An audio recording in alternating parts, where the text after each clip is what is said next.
Hi, this is Olaomi Brigwe, and welcome back to the SuperAbundant Life podcast. This is episode 135, and today I'm going to be talking about parenting, which is one of my favorite topics to talk about. I love everything that has to do with parenting our children to fulfill the destiny that God brought them here on earth to fulfill. So parenting is not something that you do just based on what you already know, because some of the things that we learned from our parents, we actually need to unlearn. So parenting is something you take as seriously in terms of growth and development as, let's say, your career. And that is why I love talking about parenting. And did you also know that for the 15 years that I spent in a professional career, I actually worked with children, teenagers to be precise. So I taught mathematics in secondary schools in the United Kingdom, and I worked with children in various capacities, first starting off as a math teacher and then working with them at the pastoral level, etc., etc. So I have so much experience working with teenagers, even as in the entire range of teenage behavior, emotions, tantrums, whatever it is. I have witnessed it. I have dealt with it. And as a result of that, I just feel like there's so many things that we can teach our children that parents may not even be aware of. So that is one of the reasons why we do this podcast, bringing awareness to the things that we may not already be aware of, or we may be aware of, and we think, okay, maybe that's not that important. So if you just walk with me on this journey as we go through this podcast, I'm speaking from my own experience as a mother. I'm speaking from my extensive experience of working with teenagers, and I'm also speaking from the Word of God. So threefold cord cannot be broken also. So please tune in whether you already have children or not. This will always prove useful, because one day you will go on to be a parent if that is something that you desire, and you will remember this podcast, or you will go and find it and listen to it again. So what am I talking specifically when it comes to parenting today? The topic of today's podcast is the most common mistake that alienates parents from their teenage children. So I'm going to zoom in and focus primarily on teenagers. Now, not strictly teenagers, like definitely from 13 to 18 or 19 or something like that. We could dial it back and say maybe even from age 10 or age 9 or even 8. But from experience, from observation, and from my own personal study, this is the time, the period in a child's life where they most need this thing that I'm going to be talking about. And because parents don't recognize this and they're bypassing it, it is causing friction in the relationship between parent and teenager. So once you begin to understand that, you mean I only need to make this small change for my relationship with my son or my daughter to improve, then you go ahead to make that change and you see the results of that. Wow. Honestly, that is all it's going to take from you. Parenting is not hard. I'm telling you, parenting is not hard. Like anything else, it has its challenges because you're dealing with human beings, right? You're dealing with human beings. Your child, your daughter is a human being, you are a human being. And once you put two human beings together, there's going to be some kind of mess.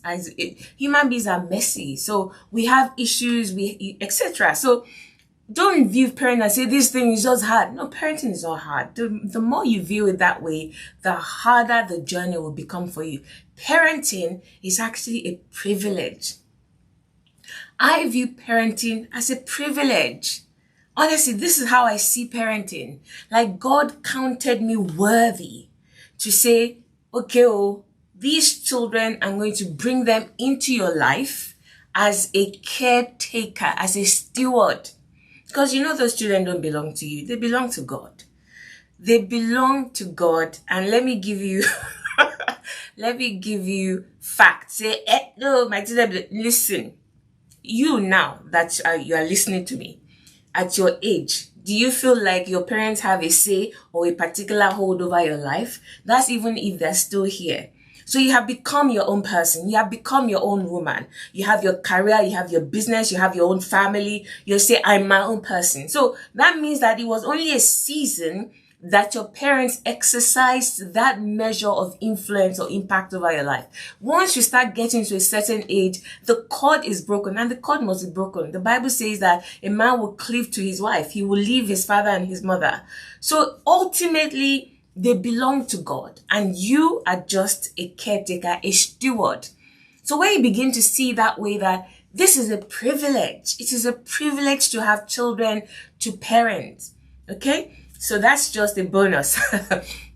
So I'm going to be talking about the most common mistake that alienates parents from their teenagers, from their teenage children. And I will walk you through, I'm going to really teach this in depth.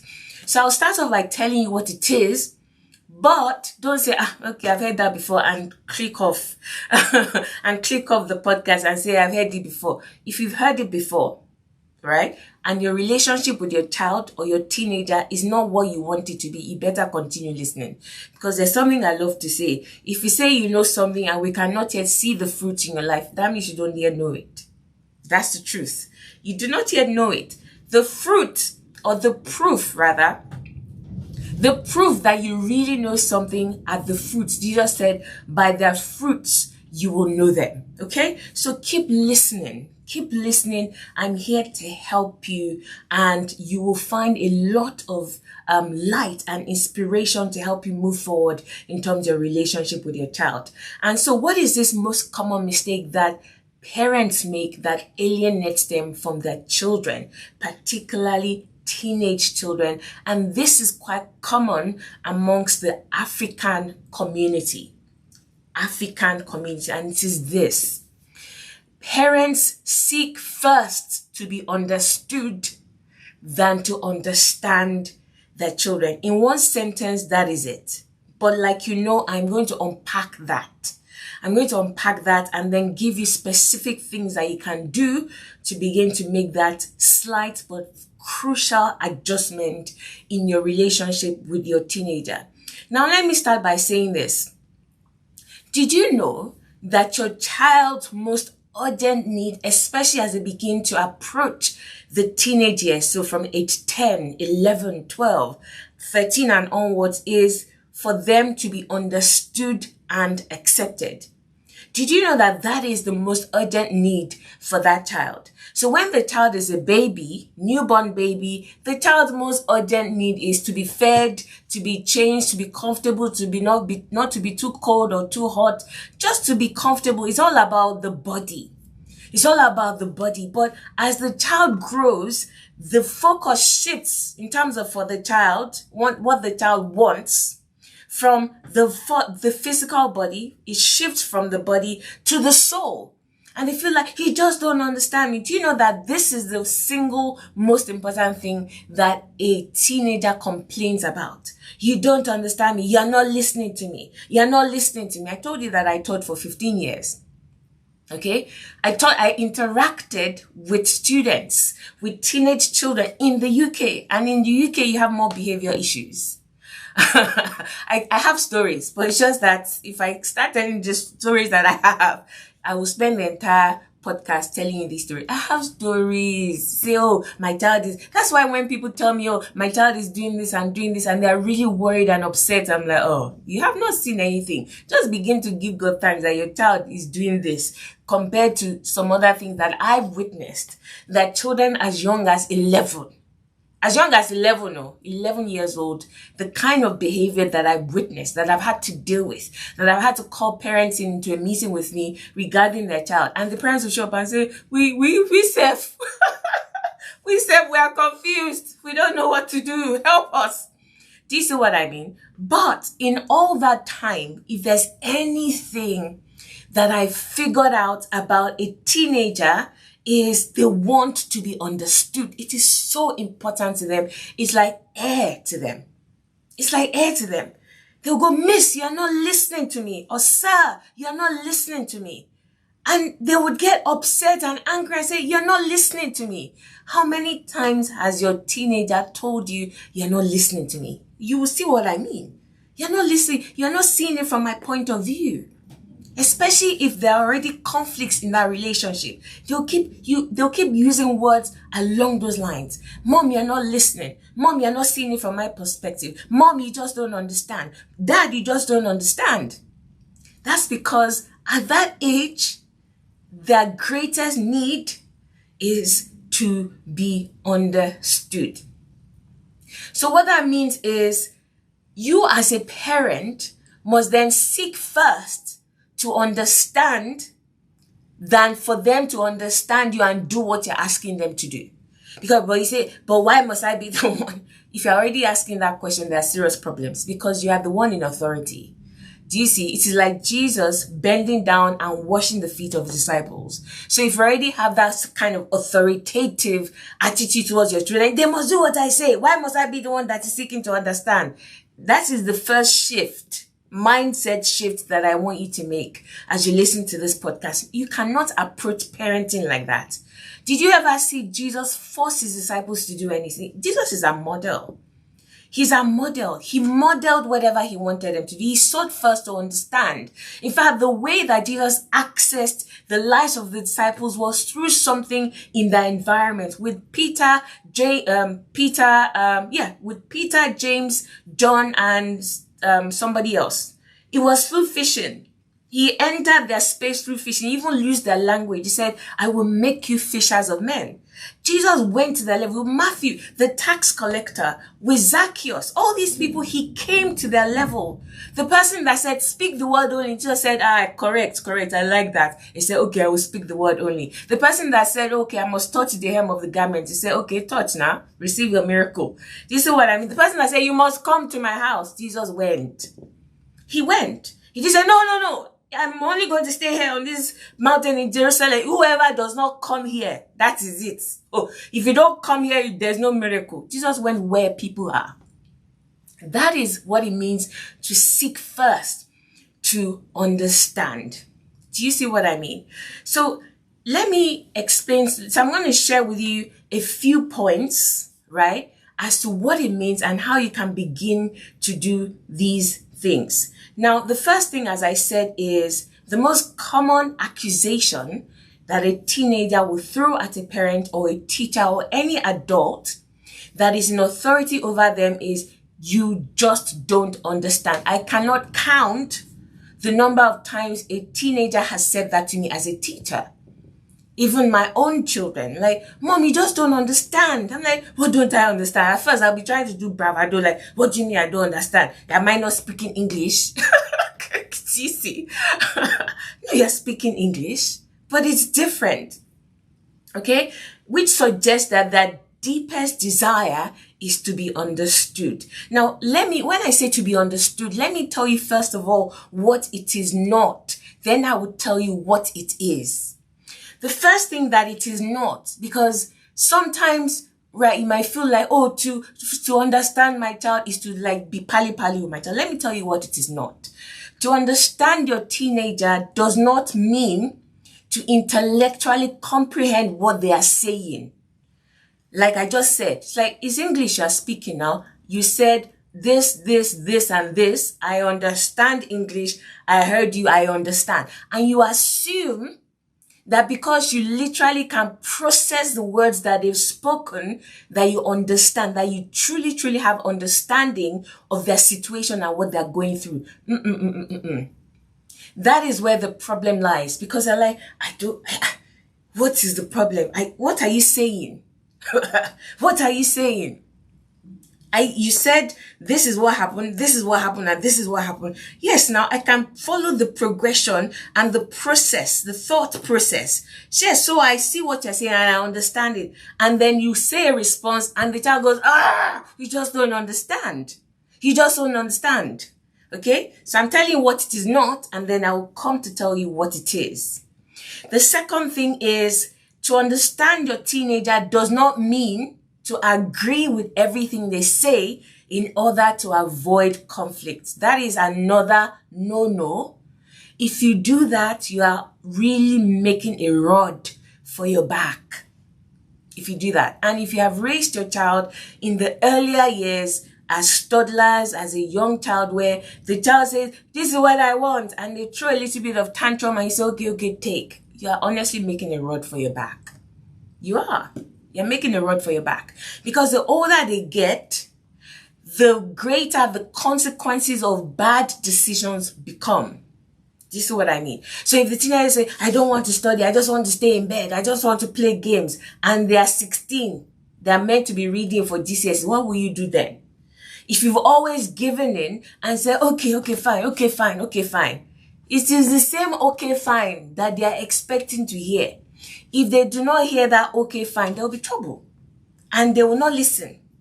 So you're making a rod for your back if you are just agreeing with them to avoid conflict. And certain personality types are more prone to this than others. So you need to sort of watch yourself. So you need to actually go and take personality tests if you have not. So things like Myers-Briggs, things like the Enneagrams, you need to understand yourself. These things, you'll be like you're reading your life history, be like, it's so accurate. Yeah. Certain personality types are more prone because they're more about keeping the peace. They're more about blessing the world with the things they have. So they're more likely to say, okay, no conflict. I just want peace. Not in a bad way, but that is their makeup. So if you're that kind of parent, you have to override and overcome that thing and say, yes, I want peace, but peace in the future could mean conflict now. It would mean saying no now. So when I say understand your teenager, I definitely do not mean agreeing with everything they say, simply because you want to make them happy. Now, what does this mean? So what does it mean to understand your teenager? Yeah? To understand your teenager means to see things from their perspective before making any judgments on the situation that they are facing. I'm going to repeat that. To understand your teenager means to see things from their perspective before. Not after they've thrown the tantrum. Not after they've gone silent and they're like, okay, mom. You know, there's some kids that are well behaved. They say, yes, mom. Okay, mom. But those ones are even more dangerous because they say, okay, mom. Okay, they're just waiting to leave your house. I'm telling you. I've seen it. They're just waiting to leave your house. They won't argue because you raised them to be well behaved. You raised them not to talk back. You raised them not to shout at their parents. Right? So they'll say, okay, mom. Yes, mom. But inside them, they're like, this woman does not even understand anything. This woman is clueless. Once they leave your house, they will go and do what they want. Do you see what I mean? So seeing things from their perspective before making any judgments on the situation. And as a parent, I guarantee you, this is one of the most difficult things to do because you always want to impose your own judgment based on where you are standing, based on your own experiences in life, based on the shoes that you are wearing. And you would say something in response to a situation and your teenager will look at you like you're speaking Greek, like, I don't understand. To you, it makes perfect sense. To them, it's like, what are you saying? You don't understand. I'll give you an example. So I remember when my daughter Maxine started secondary school, so age 11, started secondary school, and oh my God, I was saying to some of our, I taught, what's it called now? Teenage class in my church on Sunday, and we were talking about different things, how to apply the word, etc., how the Holy Spirit guides you, etc. Beside the point. And I was telling them, we got to the point where we're talking about girls' schools and the issues in girls' schools, etc. I said, Kai, I mean, girls' school, the palaver, oh my goodness, girls have issues. In the sense that, oh, she looked at me somehow, she stopped talking to me. That thing is important to them. Don't ever dismiss it. Girls like drama, especially at that age bracket. They like drama. This one looked at me. She didn't sit with me at lunch. Meanwhile, boys are out playing football, burning energy. The girls will be sitting down. Why didn't you reply this one? Why did etc.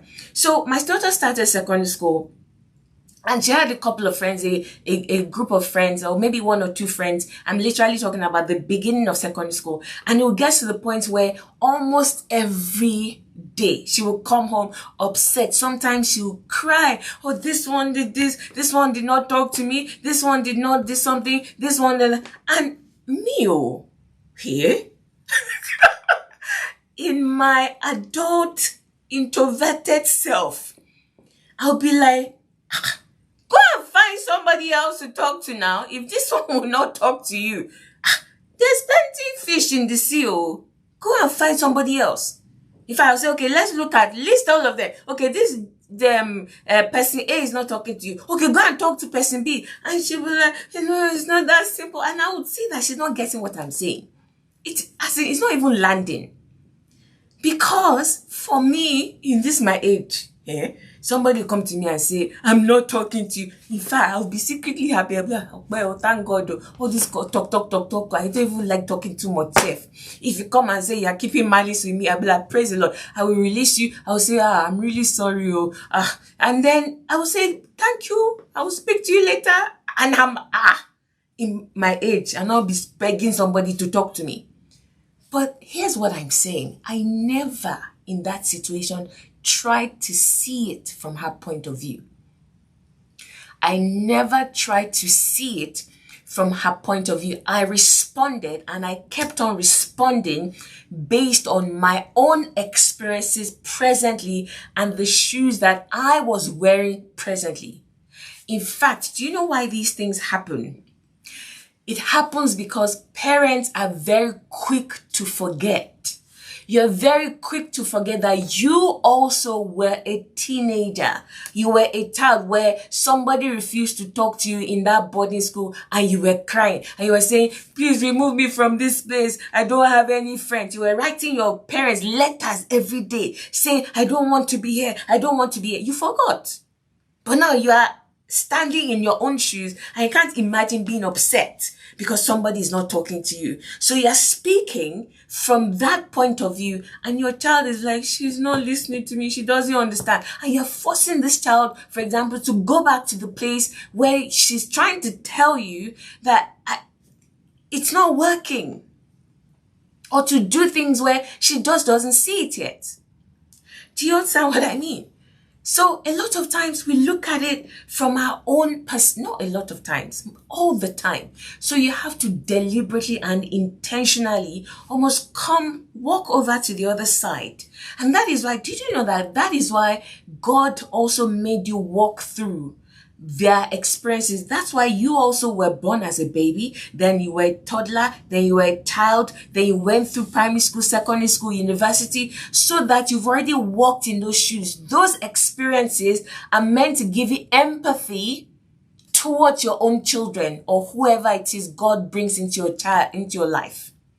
It's meant to give you empathy. The Bible says that Jesus came and he walked the earth so that he will know exactly the infirmities and weaknesses that human beings have. And as a result of that, the Bible says that he's a faithful high priest, forever making intercession for us. This is in Hebrews.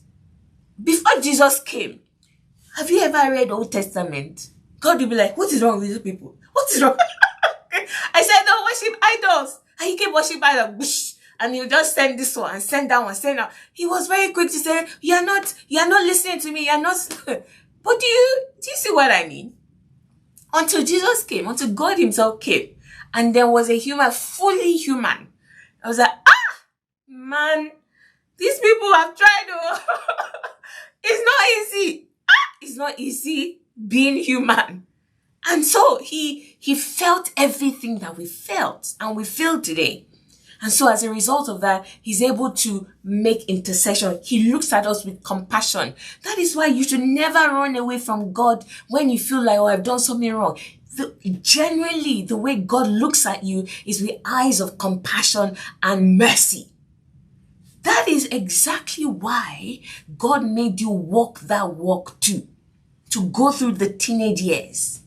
But parents will now become so high and mighty. Like, me, I never struggled to read my books. You forget. You're not like, I'm a parent now. You must read your books. You must spend 15 hours. Meanwhile, you You know how tough it was, and there weren't even mobile phones then. Oh. Now, compared to now that there's now mobile phones and all sorts of things that will distract, and you've suddenly lost your empathy. You're just like, no, you must eat, no, you must eat. And the child is like, this woman just does not understand. And man too. Do you see? So, which leads me to the point that as a parent of a teenager, the most valuable quality and the skill you must develop is empathy and also active listening. So the quality is empathy and the skill is active listening. So empathy is a quality that you develop. Some personalities are more inclined to be empathetic, but it doesn't give you a right to say, I'm not really that compassionate a person. I'm not really that empathetic as a person. And then you don't do it. And on the other hand, active listening is a skill. It is a skill. Stephen Covey said in his book, 7 Habits of Highly Effective People, he said, seek first to understand. He said one of the qualities and skills that you must develop if you want to be effective as a parent, as a leader, or whatever it is, you must seek first of all to understand, to literally walk around to this person's point of view and say, what are they seeing? What are they seeing exactly? Right?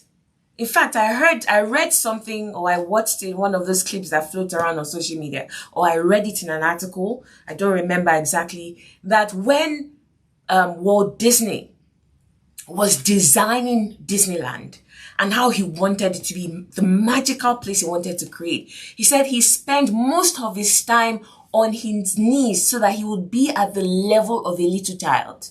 So that he will be literally at the level of a little child. So he'll be crawling around in his office on his knees and say, okay, so how high should this one be? How tall should this one be? Because he wanted to see literally through the eyes of a little child. You must do that if you want to connect with your children and therefore be able to parent them effectively. So that's the first one. Your child's, especially teenager, the greatest need is to be understood, to be accepted. All right. The second thing that I want to show you is you cannot train your child effectively until you come to their level. I just mentioned that about Walt Disney. You can't. Honestly, you can. Like I said, I was a teacher for several years. And I also still teach in my church. I just mentioned that as well. Now, because I taught maths and further maths, and I had a wide range. So secondary school in the UK is from year 7 all the way to year 13. Yes, which is age 11 all the way to age 18. So they spend about 7 years altogether in secondary school. Right? Now, when you're teaching an 11-year-old or a year 7 student maths, and you want to teach them something, if I walk into, and I also teach further maths to year 13s, which are the 18-year-olds that are preparing for their university entry exams.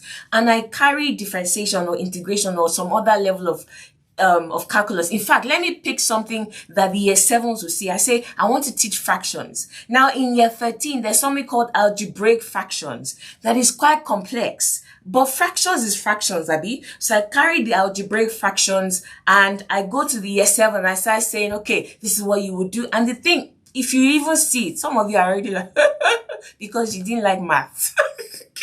You're already sweating. Like, hey, don't say maths again. Maths. I don't know why you people don't like maths. What's the problem? So, if you see, one question alone can be half a page of equations and numbers and letters. Now, imagine if I carry that and I walk into year 7 class, 11-year-olds, and I put it on the board and I say, today I'm going to teach you fractions. And I start working the thing on the board and I say, yes, you do this. They'll just be looking at me like, Miss, are you sure you're in the right class? Do you see what I mean? If I want to teach fractions, I know how I will teach it. I will come to their level. I could, bring in props and say, okay, we're going to divide these counters by half or whatever it is. If I carry props like counters into year 13 class, 18-year-olds, they'll be like, Miss, is everything okay? They'll be like, Really? Why not yet? They'll even be offended. They'll be like, miss, we're not babies. That's what they'll say to me. So you have to go to the level of that child in order to train them effectively. Now, let me give you an example from the Bible. The thing that put all of us, the whole of humanity, in the problem where there's sin, poverty, disease, sickness, death, and all those things, it originated from this idea of you don't actually teach something until the person understands by first of all going to their level. Genesis 3, we read, it says that the serpent came to Eve and basically told Eve, you will not die, eat the fruit, and etc., etc. And the Bible says that the woman, Eve, was convinced. She saw that the tree was beautiful. In fact, before that, she said, of course we may eat fruit from the trees in the garden. It's only the fruit from the middle of the tree of the garden that we are not allowed to eat. Now, she said something that gave us a clue, and the Bible does not include any word for the sake of it. So if the Bible includes that, it means the Bible is trying to teach us something, that there was understanding that was lacking with Eve. So she said, God said, you must not eat it or even touch it. But we were privy to the conversation between God and Adam. God never said, don't touch it. She filled in gaps. There were gaps in her understanding, and she must have filled it in. Like, oh, okay, that means, do you know why that you must not touch it was important? When she touched it, nothing happened. Meaning like, it's true. Nothing happened. I can't eat this thing. But God never said, don't touch it. Because there were gaps in her understanding, she filled in those gaps with nonsense. The same way, if you don't train your children effectively through this principle that I'm talking about, they will go away to university or whatever it is, or even to school, secondary school, and they're coming home, you're seeing them every day, but there are gaps in their knowledge. And those gaps, because the child is curious, it's God that gave them that curiosity. You can't take it away. Because they're curious, they will fill those gaps with nonsense. Satan will even help them fill the gaps with nonsense. And did you forget that we're living in the technological age? So there's nothing a child now cannot access in this world. I'm telling you. So Eve said, oh, okay, you can't even touch it. Then she touched it, she was exact, and nothing had happened, right? She didn't die. Nothing happened. She didn't die. She didn't feel any kind of separation. Nothing. And she touched it and like, oh, it's true. This is Satan that's lying to me. Or this Satan, what he's saying must be true. And as a result of that, she went on to eat it and then gave it to her husband. In fact, the Bible tells us in 1 Timothy 2:13 that for God made Adam first. God made Adam first. So Adam was the one that received the instruction, that God taught everything. And then afterward, he made Eve. And listen to this. It was not Adam who was deceived by Satan. It wasn't Adam who was deceived. The Bible says the woman was deceived and sin was the result. So once Eve ate that thing, it was done. She was the one that was deceived because of a gap in understanding. So Adam understood God's commandment well. But Eve's understanding of the same commandment was sketchy. And honestly, because of that, it opened the door. It opened the door. Let's paint a scenario, right? For Adam, he may have looked at it like, God said it, oh, that's fine, I must not eat it. And he's like, I understood. Thumbs up, I get it. And he's fine. He may have just repeated the words. How many times have you have your husband, you're talking about something and he's approaching it, as men tend to do, with a very logical point of view. He said it and as far as he's concerned, he has communicated it. But he has not satisfied that emotional part for you as a woman. And you're like, you just don't understand. You just don't understand. He's like, but I've said it now. I've said you can. Let me give you an example. A typical example is, say, Valentine's Day was not too long ago. Valentine's Day was recently. Yeah. And the man says, oh, okay, there's money in their accounts. The wife says, won't you buy me something for Valentine's Day? Or actually, he didn't show up. let's just say Valentine's Day came and went, nothing. Not a blip, not even one flower, not even one little card, not even a text to say, I love you or whatever. Valentine, and the woman is married and is seeing on Instagram, this one did this one did that. And she's like, I'm even married. I have a husband or boyfriend or fiance. And this one has not even done anything. And let's say married. And the husband comes and say, you don't even do anything for me on Valentine's Day. I say, but you have the card now. We have the same joint account. Or you have the card to my account. Why didn't you just go and buy the flowers? Or why didn't, just order what you want. Just order what you want. I'm not going to stop you. Just buy it. And him, as far as he's concerned, logically, he has expressed his love by saying, you have my card, buy whatever you want. And the woman is thinking, I should buy whatever I want. Valentine's Day. You can't even give 5 minutes to give some thought to kata with them burst.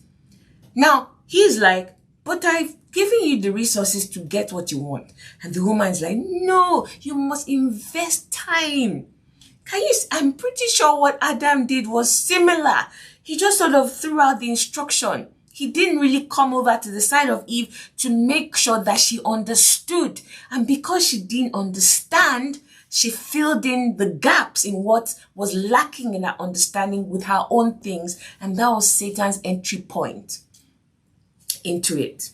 In the same way, right, your life experiences have taught you, for example, that it's better to prepare well in advance for exams. So you're looking at it. You understand this truth well. Yeah? You've been through exams. You've been through school, etc. And you know that, you must pass. So in order for you to get into good schools, you must finish with a good degree or whatever it is. And you have that ambition for your child, that desire for your child. And you're saying, you must read your books. You must read your books. You must read your books. You understand that truth well. You know that it's a truth, or at least it's fact. Okay? Because some of us did not finish. Some of us did not finish with the kind of degree that we cannot put it out there. I'm not talking about myself, but you know what I mean. Okay?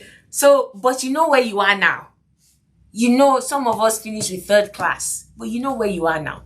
But you don't want to share that story with your child because you say, if I go and share it now, that's how the child will say, but mommy got 3rd class and see how successful she is. So you won't share that story. So that's why I said it's fact, not necessarily truth. So you know that fact. And you want your child to do well. You want them to excel in their exams. So what do? You come based on that understanding of your own life experience. Like, listen, this is good for you. If you do well, you'll be able to get into this school. And you begin to tell this child, you must revise. Why are you not reading your books? Why are you not doing this? Why are you not taking it seriously?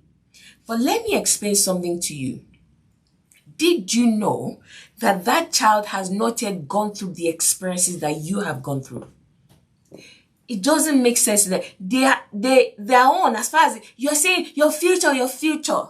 What they are seeing when you say future is tomorrow or next week. They're not seeing future as, oh my God, how am I going to pay bills? When you start saying things like that, I'm telling you, it's just going over the head of your child like this. They don't get it.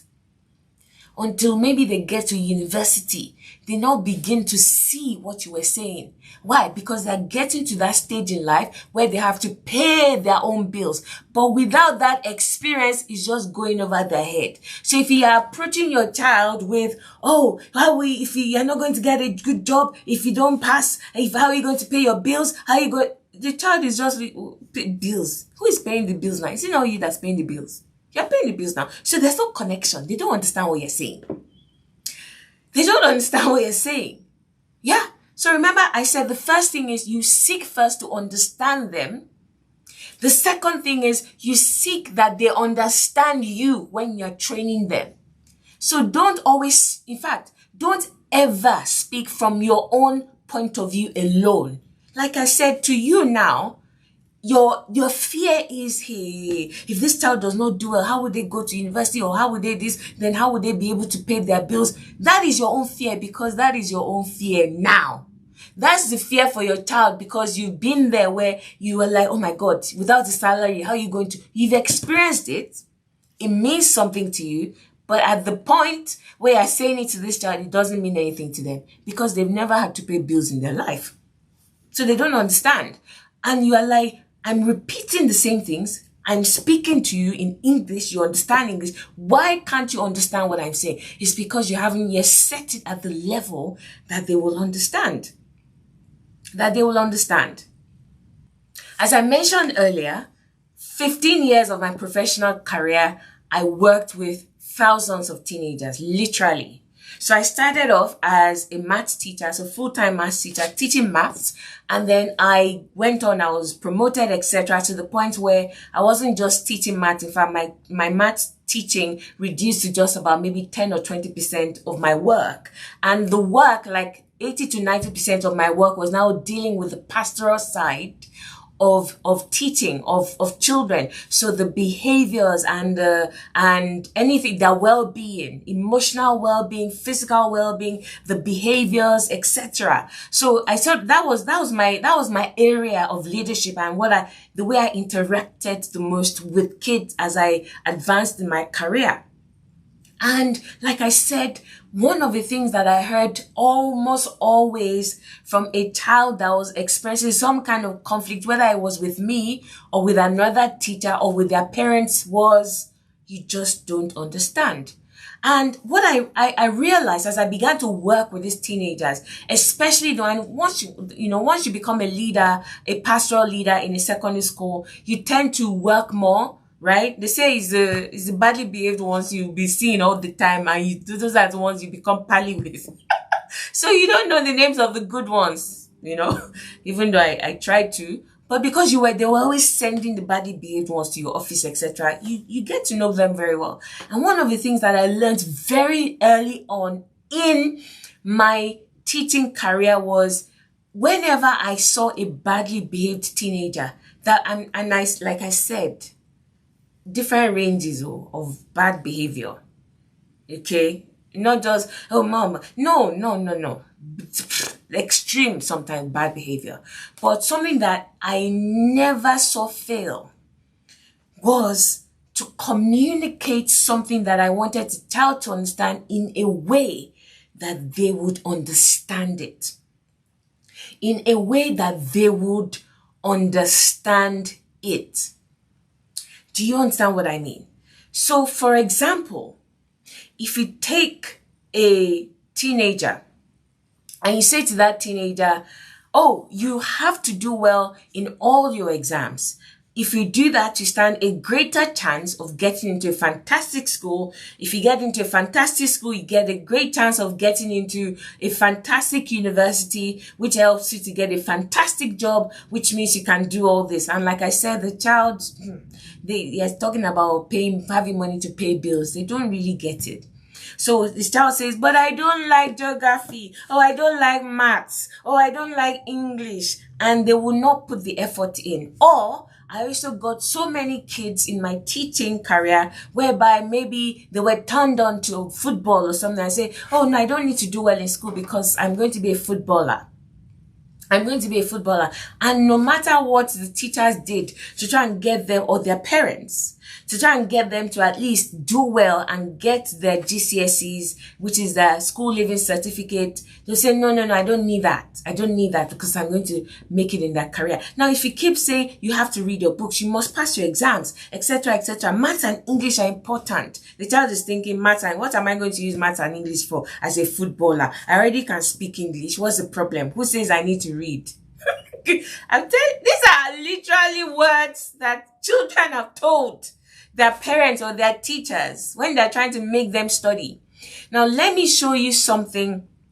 Like I said, you must help them see at the level that they are at. So, for example, I remember having this conversation, true life story, with a boy. Okay, one of the boys that was always getting sent to my office. In fact, the first few times that this boy was sent to my office, the anger. I've never seen anger on a full-grown adult as I've seen in this boy.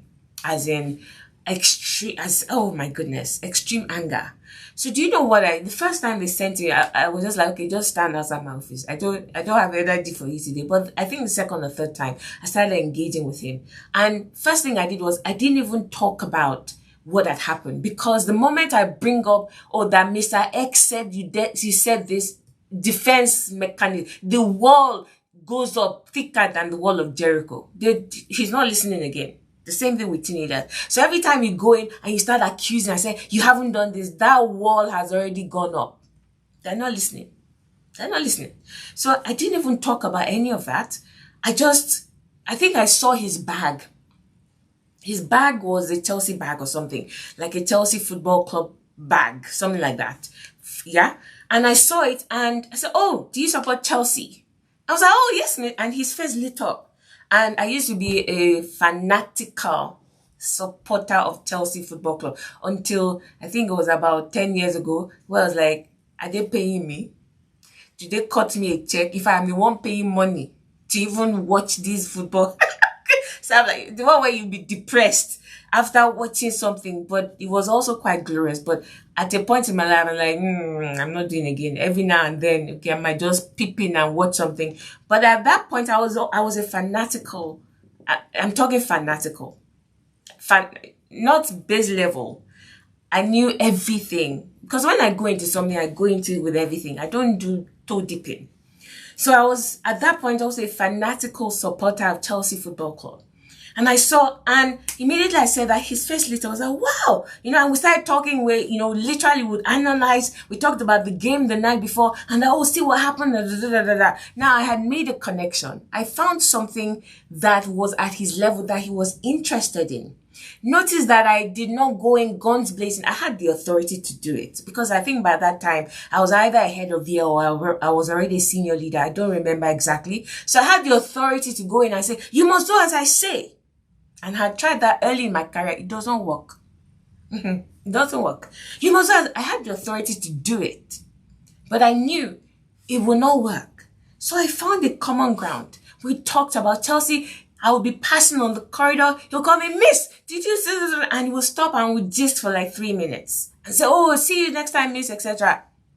Now, once I had, do you understand? First of all, establish that connection by coming down and seeing, literally walking over and saying, what is this? This is the boy that believes that he's going to be a professional footballer. So stepping into his shoes, football was so important to him. So important that he had ridiculed was mass. Why should I be doing DYDX? DYDX core. For what? How is that going to help me in life? Do you see? So establish that connection. And then the next level was, now, how do I get this? Because it's not just about the connection. I had a job to do, which was to get him to stop misbehaving and being so difficult and abusive sometimes to his teachers. That was my job. I still needed to do my job. So I said, okay, so how am I going to do that? So I said, okay, I've already established that this is something that is important to this boy. It's extremely important to him. So I went and I did some research. Right? I went and I said, okay, even if this boy wants to do this and do this, what are the requirements?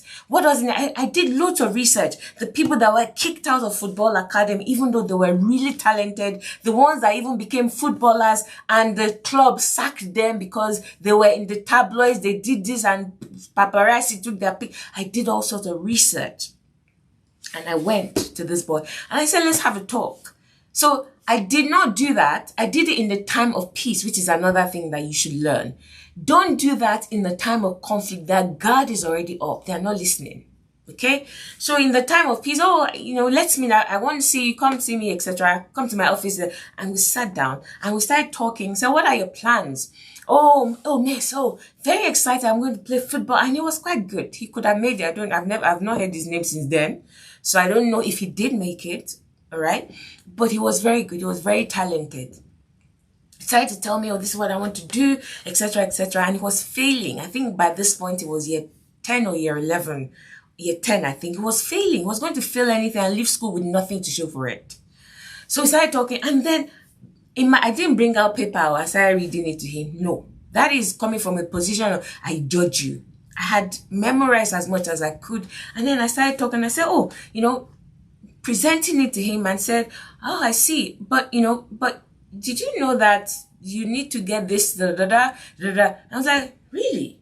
And I said, oh, actually, yeah, this particular person, when they went in, even though they said, okay, fine, you didn't need to do, and I basically gave him scenarios. I began to talk, linking it, and said, you need your maths and English, you need to pass it, and because I linked it, I saw it from his own perspective, and I linked it to something that he cared about at that stage in his life. It connected. The boy said, oh, really, miss? And then the real side of him comes out, which is that he was afraid because he felt like he had played so much that even there's nothing he can do now that he can pass. So all that anger was actually coming from a place of vulnerability. So we talked about, I said, oh, but miss, I'm too far behind. I'm not going to make it. I said, of course you're going to make it. We'll put together a plan. I'll speak to your teacher. Don't worry. In fact, after school, we're going to spend 15, blah, blah, blah, blah. And then we could then put a plan in place. And do you know that this boy went on to be successful at school, whilst also being successful at his football? Then he left the school once he finished at age 16. So I didn't follow him up, but that's what I mean. That you seek first to understand, and then in your communication, you also seek to be understood. Both things are important. When you seek first to understand, it makes seeking to be understood effortless because you are then now speaking from where they are standing. Do you see what I mean? All right. Another example that I want to give you, this was from a movie, one of my favorite movies, which is Bend It Like Beckham. And so I don't know why I'm talking about football today, but yeah, this girl was extremely good at football. And she wanted to play football. She was a tomboy. In fact, her hair was cut short like a boy's hair. And her mother, when they introduced, when they are setting the scene in the movie and they showed us her mother worked in a lingerie shop. She was the kind of person that, literally she had long blonde hair, makeup flawless. She was wearing this nice, dress, tight dress. She looked like she just stepped out of a magazine. And then the girl bounces in the beginning of the movie, wearing football shorts, football jersey, football shoes, and her hair was just she just used like a hairband to hold it back. The thing was almost as short as a boy's hair. And she was just she just walked in, oh, hi, mom. And the mom was like, oh, why are you always dressing like this? And as soon as she got in, she went straight for the sports bra section. And mom was like, oh, not the sports bras again. Then mom tried bringing all those frilly things. I said, why don't you wear this? Why don't you try? And you can see how literally this girl was repelled. She just said, no, like it was something that was going to kill or destroy her. She said, no, I'm not wearing that. And pretty much almost like half of the movie, this woman was trying to get her daughter to do things like, oh, why don't you dress a bit, wear dresses? Why don't you wear makeup? Why don't you do your hair, let your hair grow out? Meanwhile, this girl was actively pursuing her football. She didn't care anything about appearance, wearing anything. She would wear t-shirt and shorts and just go and play football. That was all she was interested in. But this woman just didn't get it. She was literally trying to force her to become who she was. She was trying to make her do the things that she did, right? As a teenager, not knowing that this one is different though. God has put the seed in her and she was very good. It wasn't even like she was messing about. She was really good at it. And the more she insisted on only seeing things from her perspective, that a young lady should dress like this, should behave like this, the wider the gulf between them expanded. So the turning point now came when she just thought about it and thought, I'm losing her. I'm losing this girl. In 5 years' time, we will barely be speaking to each other. So she thought, what's the big deal? She decided to step into her daughter's shoes and she thought, okay, the same way I'm passionate about makeup and dresses and going to the hair salon and having every strand of my hair in place is the way that she's passionate about football. So she first of all understood that okay, I see now the same way this is something that gives me joy. It's the same way that is what gives her joy. Yeah. So if somebody was coming to her now, trying to take away her makeup, her hair products, and telling her not to dress nicely, of course she will resist them. Then she realized that, so it's the same way I'm trying to get her to leave football that she is resisting me. So when she realized that if I can just see things from this child's perspective, she said, okay, I'm going to go and learn about football. And a very funny scene where she and her husband sat down and they arranged the dinner table with all the condiments. So ketchup was here and the husband was saying, okay, this is onside, this is offside, trying to teach her the offside rule. Do you know that for the first time in that movie, the child came home from school, saw them at that table. They're like, what's going on? And the mother said, oh, don't laugh, but your father is trying to teach me the offside rule. And you could see the way her face lit up. Her face lit up, and the mother followed up by saying, well, I feel like at this point, I want to be able to learn about football so I can enjoy it with you as well, so we can enjoy it as a family. The girl rushed over and hugged her mom. That's the first show of affection that we saw in that movie, and it was uphill from there. In fact, it got to the point this girl literally went on and was recruited by an American university, all expenses paid, full scholarship, everything. Right? When she was at the airport about to leave, the mother handed her a present. I've told you the whole story now. The mother handed her a present and she was like, oh, mom, I hope it's not perfume. She said, no, it's not perfume. Open it. And she opened it and it was a football jersey, a football shirt. And she was like, wow. See, that is someone that has understood. First of all, she sought. She put the energy and the intention into understand her daughter, and then she began to communicate with her daughter at that same level. And their relationship soared, and the girl soared. Because it was during all that time that the scouts came and they said, we're going to recruit you into an American university, all expenses paid, full scholarship. This thing is very important. So as I finish up, in today's episode, remember I promised you that I'm going to give you specific ways that you can build this understanding with your child and acceptance. The first one, so how can you cultivate a relationship with your child based on mutual understanding and respect? The first one is learn their love language. I cannot emphasize this enough. There are 5 love languages. There's words of affirmation, there's physical touch, there's quality time, there's gifts, and there's acts of service. I did an episode on love languages and I focused on the marriage. Go and listen to that episode because I will not have time to take you through why it is important, etc. But love languages literally accelerated me and my husband faster into what you call like the love phase, where after honeymoon phase where people say the love has died, what's going on, there's fight. We had very little time in there because I came across a book called 5 Love Languages. It's the same with your child. So you find out what their love language is and you intentionally give them their love language. So my son, his love language is physical touch. My son is a hugger. He will hug you when he wakes up in the morning. He will hug you when he's going to school. He will hug you when he comes back from school. If you go out and you come back, he will hug you. He's a hugger. I don't need to be a rocket scientist to know that his love language is physical touch. So intentionally. So you can't say, but because me personally, hey, God help me, I'm not a physical, if I say, people will stop touching me. And my husband, why is everybody hugging me in this house? Right? But I've grown, I'm better. So physical touch, people touching me, no matter who you are. My husband touching me, my daughter coming to say, snuggle up. I say, sit over there. Literally, I didn't know these things. When my daughter was younger, I would just say, sit there. Why are you always snuggling up to me? I did not know these things. I repent. Right? But I recognize that. So I intentionally, when I hug him. All right? Because it is love language. I don't say, this boy, they hug too much. No, we hug. His father, his sister, everything. So that's one example. So learn their love language, give them their love language regularly, frequently.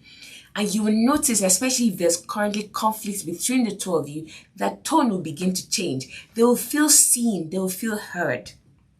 The second one is be vulnerable. And this one relates to so many African parents. African parents, all of us carried first.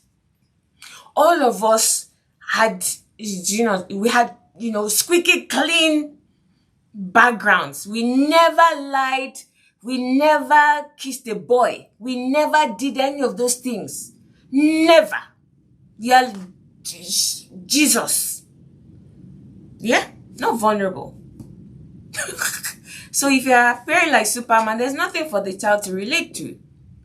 There's nothing for the child to relate to. So if you're trying to get your child to study, one of the things that you can actually use to connect with the child is to go where they are. Go back to your own teenagers and say, let me tell you something. Like you, do you know that my mother used to chase me around to read my books or whatever it is? And you're like, and you're not lying. So I'm not saying make stuff up.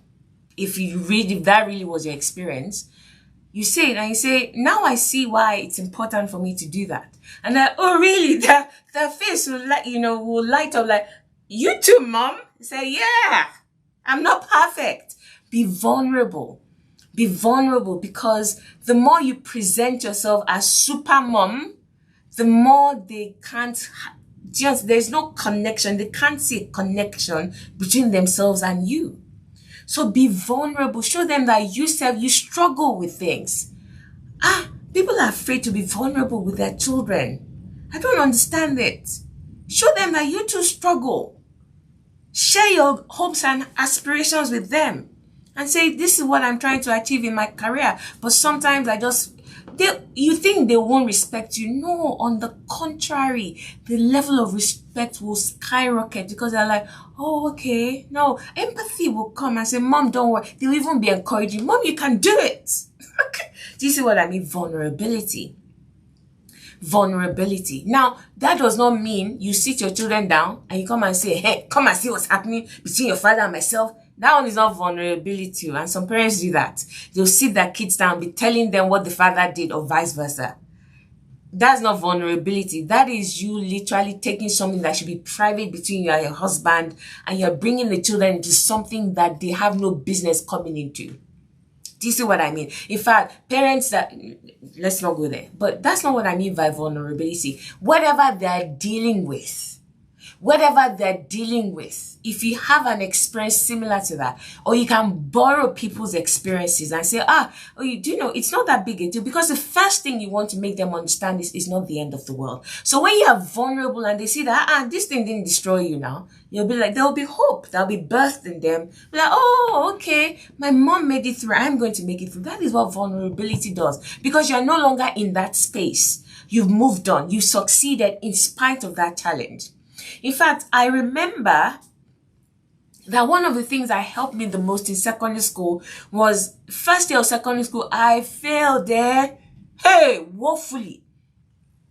I think I remember I said like 77 or 78 out of 100 and something. Low 100, like maybe 110. Let's just put, and Nigeria back then, they will rank you based on your performance. So I was like number 78 out of like 110. Vulnerabilities, and I said, even if you don't have that experience, you can borrow other people's experience. I will never forget what my mom said to me when she saw my first term report at first year in secondary school, after being like one of the best students in my primary school, and then coming to secondary school and being one of the bottom. Do you know what my mom said to me? My mom said, oh, don't worry, that was how your brother also started, but see how he finished. And I saw my brother and I saw that, wow, he cleared all his exams. Like A's, he was one of the youngest to go to university to study engineering, as in his class. Top university. I'm like, really? That's vulnerability.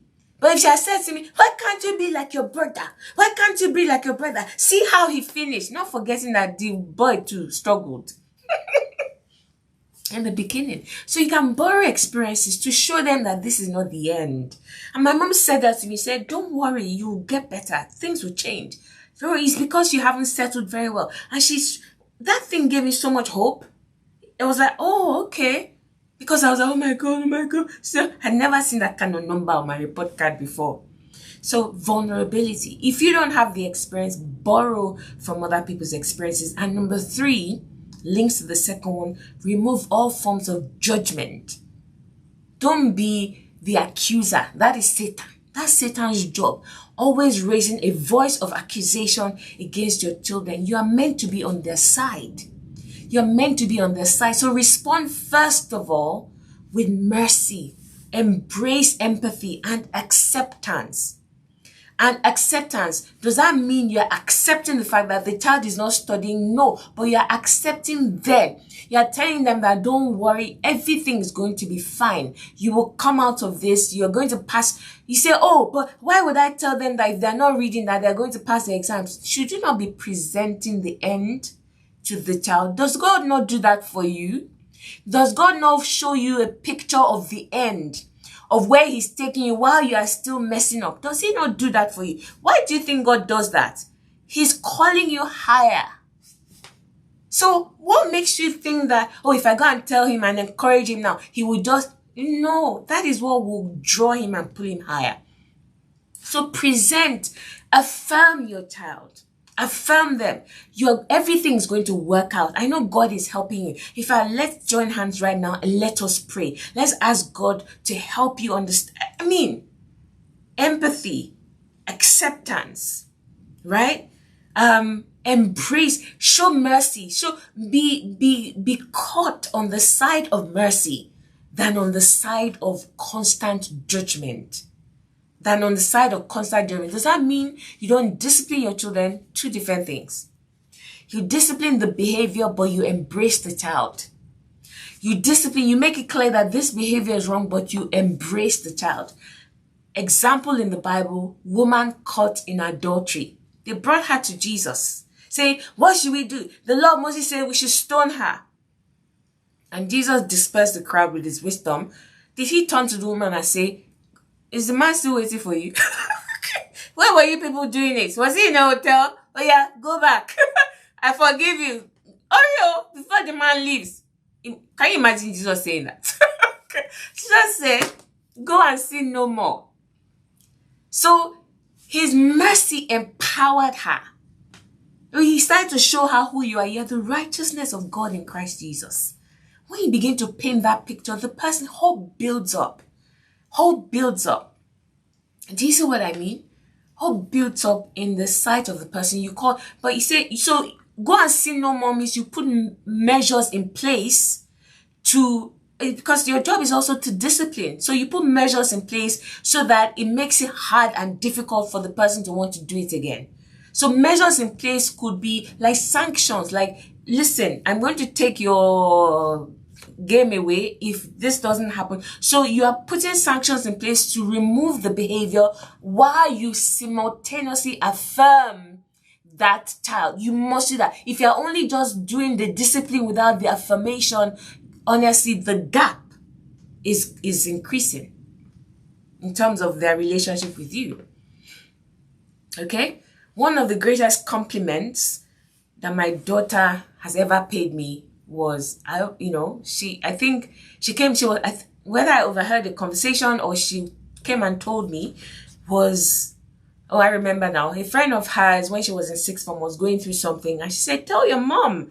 My daughter was telling her, why don't you tell your mom so that she can help you, etc. I said, tell my mom, I can't tell my mom.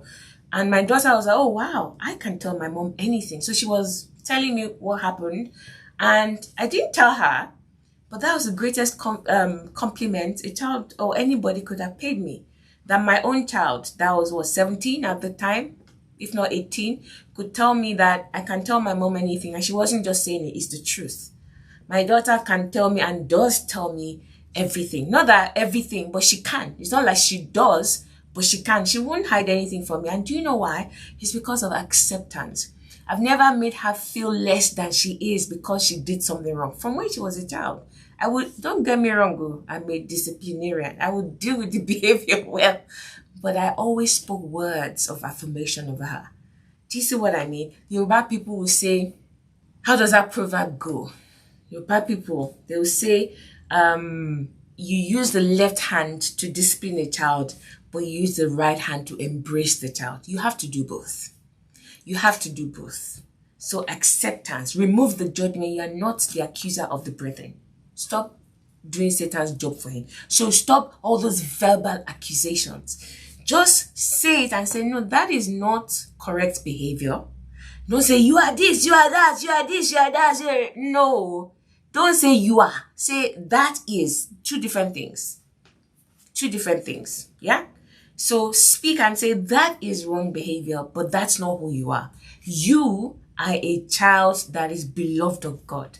These are words I use though. You are bigger than that. God is inside you. Do you see? That's who you are. This behavior is not befitting. It's not the kind of person you are. So two different things. Discipline, but also use the right hand to embrace and to affirm that child. Okay, so I hope that helped you. Honestly, this is such an important topic, and it is not just by listening. You have to do the work. You must do the work. And the work is not, you can't just say, oh, I've heard. You have to be intentional about it. You have to create a plan to be able to do it. And if you're listening to me, I say, I don't even know where to start. What do I do? The relationship is not the best. I don't know where to start. Well, come into SOAR. If you're already in SOAR, we're very big on parenting. Parenting is one of the 7 areas of life that we focus on, and we intentionally help you grow and develop in based on biblical principles. So we have courses, all right, declarations in the parenting side of SOAR, things on like love languages.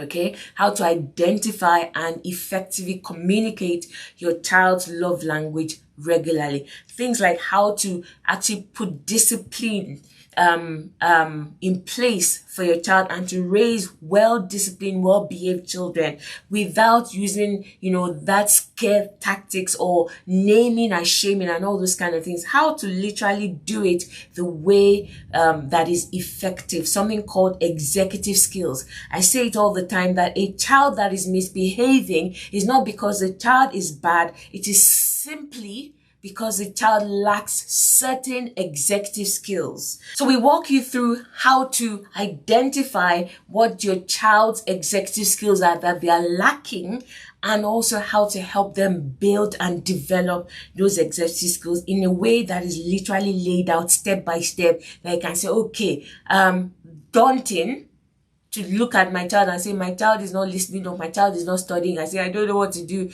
But this one, you literally go in and you say, okay, step 1, do this. You've done that, good.